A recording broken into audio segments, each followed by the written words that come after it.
The off season isn't quite in full swing yet, with obviously the playoffs still going on, but in some ways it kind of does feel like it's in full swing.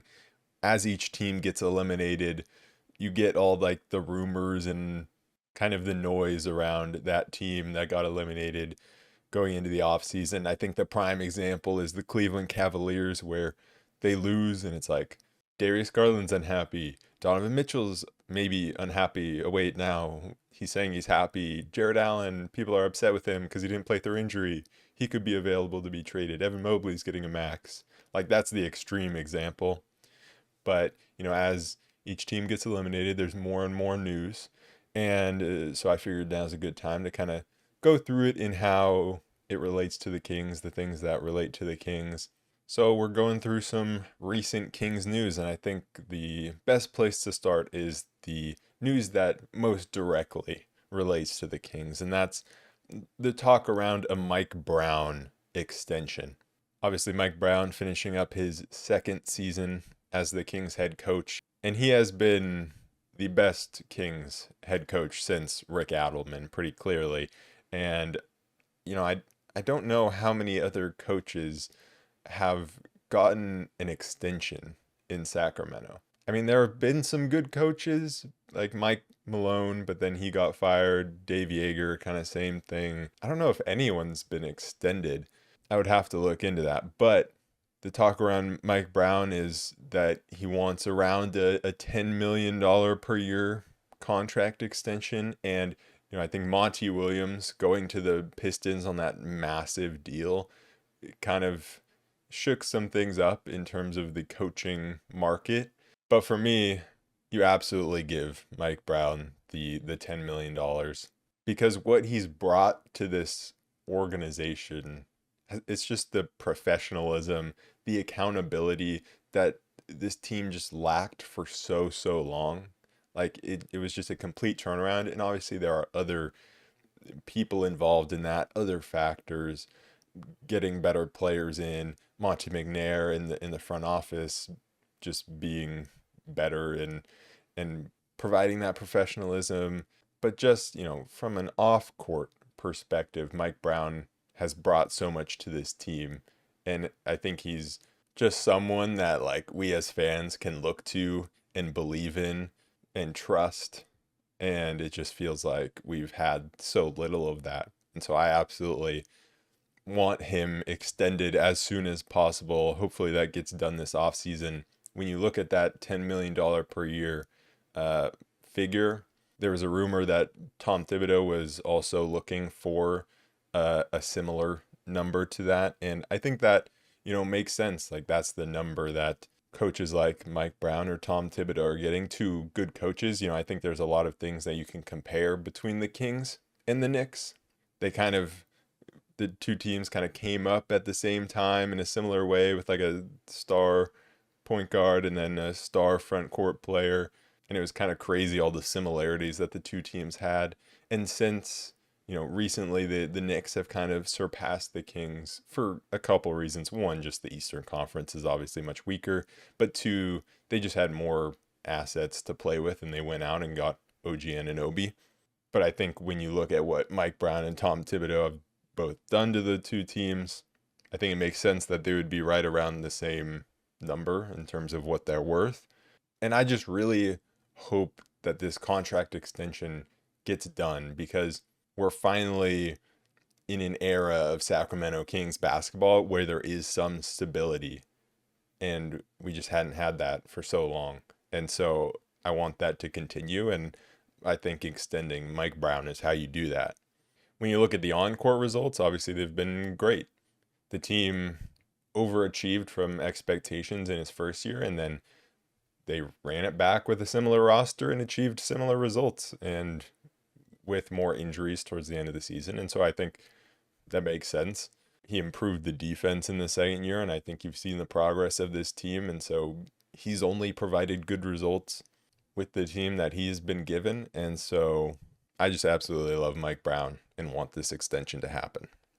I'm recording this after I recorded the rest of this, but I just realized I don't think I ever touched on Jordi Fernández getting the Brooklyn Nets head coaching job. And so I figured this was a good time to talk about that because I was talking about Mike Brown possibly getting an extension.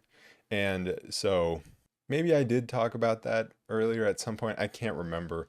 But either way, I want to talk about it a little bit more here because there was also more news about another coach that Jordi was taking to Brooklyn with him. And so we could hear about even more coaches going to Brooklyn in the coming days. Who knows? But it's more about like what this says about how far the Kings as an organization have come and the things that Mike Brown has brought to this organization. Because before, people were not trying to poach our assistant coaches. Like that was not a thing that was happening in a dysfunctional franchise. And so now you look like, I mean, it even started with Bobby Jackson going to the Sixers, I guess, as an assistant coach, you could say. But Jordi Fernández, we were very lucky to have him because he's a great coach. And we were honestly lucky to have him even one more year than it could have been because he could have very easily gotten a head coaching job in the last coaching cycle. And he's obviously the coach for Canada still going into this Olympics.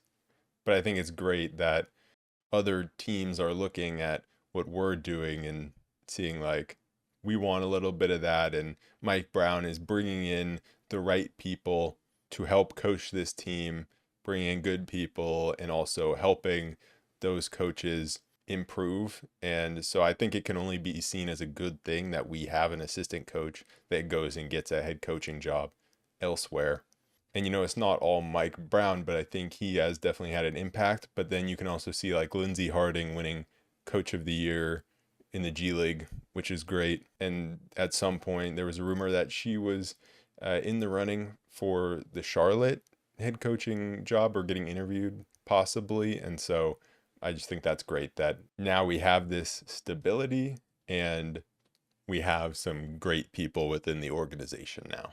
And another quick interjection before the rest of this continues. I thought, with the Kings not playing, but it not quite being the off season yet, I didn't think there'd be a bunch of Kings news. I thought I'd have a few days to get this out, but apparently not because like I'm trying to just get this out and then more stuff relating to the Kings comes out. And so we got a little bit more to talk about and some of it relating to Mike Brown, where there was a report that maybe Kings ownership was unhappy.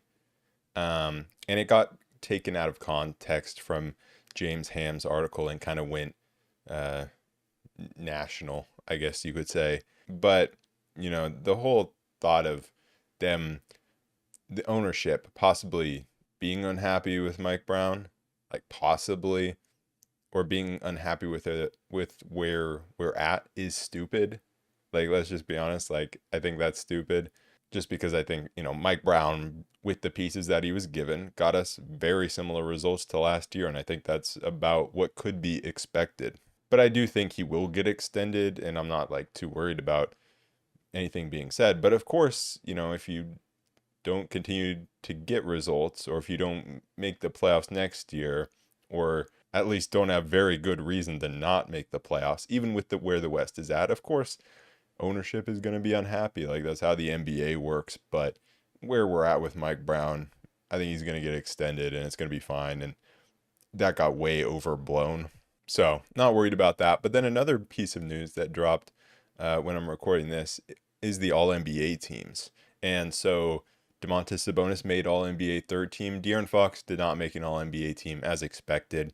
Just quickly on De'Aaron Fox, before we talk about Sabonis, Fox obviously made All-NBA last season, didn't make it this season. And I think his play was very similar from last year to this year. You could say he was better defensively this year. So, that's one place I think he improved, but pretty similar performances, but the team just drops in the standings. So it makes sense. And, there's plenty of competition for those spots. So if you drop 6 places in the standings, you're going to get punished. As for Sabonis, I think, again, with where the Kings were at for most of the season in the standings, I think second team seemed pretty likely for him with how he was performing, but with the team dropping, I think third team made sense, and I was happy that he made an All-NBA team at all because, he obviously deserved it, but he missed out on the All-Star team. And it felt like some Kings individuals were getting disrespected as well, with Malik Monk not winning Sixth Man of the Year. Felt like he should have. And so I was a little bit worried about him getting overlooked, but he does make it. And he absolutely deserved it because, the season that he had was truly incredible. He played all 82 games, and he's just Mr. Consistency. He obviously put up the double-double streak, and, I think that goes overlooked a little bit because when people see a double-double, they're like, okay, you just got like 10 points and 10 rebounds. But first of all, obviously it's much more than that. His stats are much higher than that, especially with his assists as well, and his triple-doubles leading the NBA. But like putting up a double-double in almost every game of the season is insane consistency and is really hard to do, and you can't discredit that. And that's just the type of player Sabonis is. He's such a high floor type of player and makes the team better on every single night. And he's obviously undervalued on a national scale. So I'm happy he made All-NBA team, but we know what we got in him. It's kind of funny, all the random defensive player of the year votes and all defensive votes that he got. And, he got some MVP consideration as well. That making more sense than the all defense stuff. But, obviously, he shouldn't be getting votes for defensive player of the year or all defense teams. But I do think he was really, really solid defensively this year and improved there. I think he improved in every way imaginable from last season to this season. And I think that's something that kind of maybe goes overlooked because I think especially when people talk about the Halliburton Sabonis trade, they talk about the age difference and how Halliburton's on this upward trajectory while maybe ignoring that Sabonis is still improving, and he absolutely did improve this season and no doubt had the best season of his career. So I'm happy that that got rewarded. The second piece of news is a rumor around Jarrett Allen. There's a rumor that the Kings, the Thunder, and I think one other team that I forget were possibly going to be interested in trading for Jarrett Allen, who is possibly becoming available from Cleveland. And now I said this in my last video about the Kings upcoming offseason, how the Kings are just going to be rumored with every player, and especially like star players like Jarrett Allen. And it's because they have the assets to make a trade, and also because they possibly are in a position where they want to make a trade to get better after 2 solid seasons, and now they want to take the next step. And so they're going to be rumored with everyone. And so here it is, Jarrett Allen. We're rumored with Jarrett Allen. But I don't think that this trade would make sense. I love Jarrett Allen. I think he's an amazing player, and he provides shot blocking that the Kings need, and he provides, a presence in the paint. He provides just that verticality on both ends, both blocking shots on one end, being a lob threat on the other end. But just when you look at the pairing that you would have, Sabonis and Jarrett Allen, look at Cleveland right now. Why does Cleveland want to move on from him? And it's because you have this pairing of Jarrett Allen and Evan Mobley, 2 non-shooters. I think you look at Evan Mobley and it's like, if you compare his shooting to Sabonis's shooting, it's pretty similar. Obviously, Evan Mobley is not the offensive player that Sabonis is, so that changes things. But from an offensive perspective, I just don't think that that's how the Kings want to play.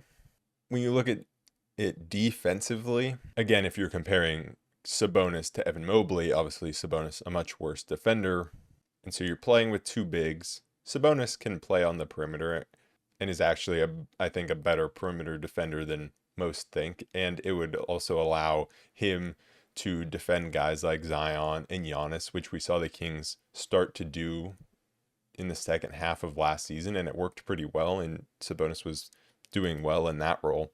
And so defensively, I don't think there would be really any problems. It's really just the offensive end where I think that fit doesn't make sense. And I just don't think it makes sense for the Kings to go after a non-shooter to pair in the front court with Sabonis, no matter how good of a fit it might be defensively and how much he might provide on that end. I don't want to compromise the spacing on offense for that. And so, I mean, that can lead right into the next piece of news was the Kings being like betting favorites to land Jonas Valančiūnas, who it's rumored that the Pelicans don't want to bring him back. And what does being, betting favorites really mean? Not much, right? That doesn't mean that the Kings are actually interested. Sure, at times, definitely you can look at odds to determine certain things because, the sports books may know something, but I don't really think that's the case. I think the Kings are the favorites just because people expect the Kings to do something. Plus, Sabonis and Valančiūnas have that Lithuanian connection. But I just think the Valančiūnas one makes even less sense than the Jarrett Allen one. Now, Valančiūnas can space the floor more than Jarrett Allen, but I think this, Valančiūnas move would make even less sense than the Jarrett Allen one. Now, Jonas Valančiūnas can space the floor better than Jarrett Allen, but he's not some, great shooter. He's still a center at the end of the day. And man, that would be, a crazy front court of just two big dudes. But I don't even think it's worked that well with Lithuania. And on the defensive end, that makes zero sense having both of them because Valančiūnas is not the defensive player. Like, if you're going to compromise something by adding another center next to Sabonis, I would rather it be the shot blocking guy in Jarrett Allen than the more offensive guy in Jonas Valančiūnas because I think Valančiūnas is much too similar offensively to Sabonis while also not providing really much defensively. And so that to me makes even less sense. You're just seeing the Kings being linked to these big guys. And I don't think that that's the direction the Kings are going to go. They're not going to go to a center and a more traditional center.